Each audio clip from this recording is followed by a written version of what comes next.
to have the book refer to the media is too narrow, because I think that applies to the whole intellectual class. That's the way intellectuals are, overwhelmingly, all through history. Intellectuals overwhelmingly are servants of power.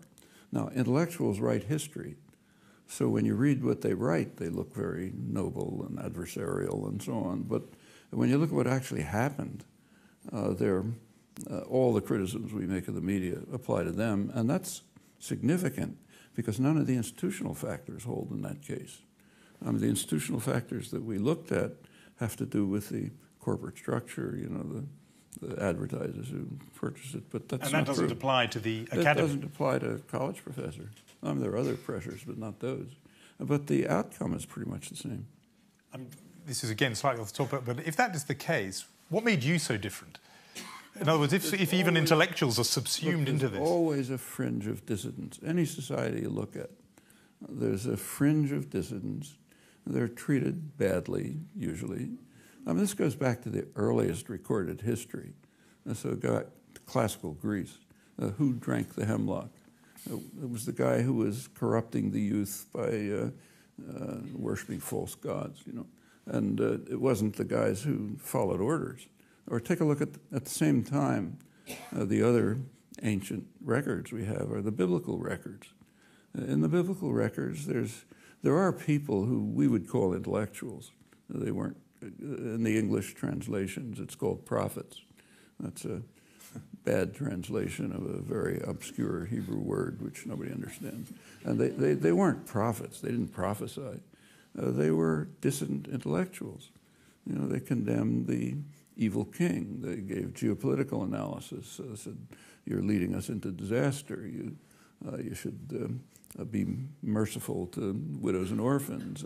These are dissident intellectuals. How were they treated? They were imprisoned, thrown into the desert. One of them, Elijah, was called a hater of Israel, Ocher Yisrael, by the epitome of evil in the Bible, King Ahab. That's the first use that I know of this notion, self-hating Jew. You know, it's King Ahab referring to the prophet Elijah. You know, and they were all treated badly. Now there were people who were treated well, flatterers at the court. A couple of centuries later, they were condemned as false prophets, and that's very typical.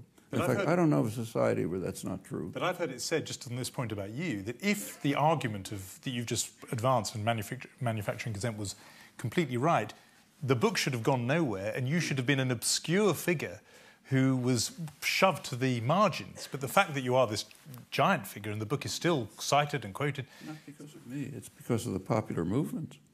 When I started giving talks about the Vietnam War in early 1960s, I was giving talks in somebody's living room or a church with 4 people, the minister, the organizer, a guy who wanted to kill me, and a drunk who walked off the streets.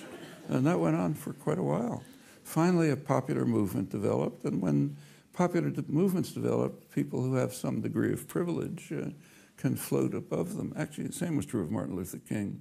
I'm sure he would have been the first to say, if it hadn't been for young students sitting in lunch counters and riding freedom buses and getting beaten to a pulp by state troopers and everything that grew from that, nobody would have heard him either.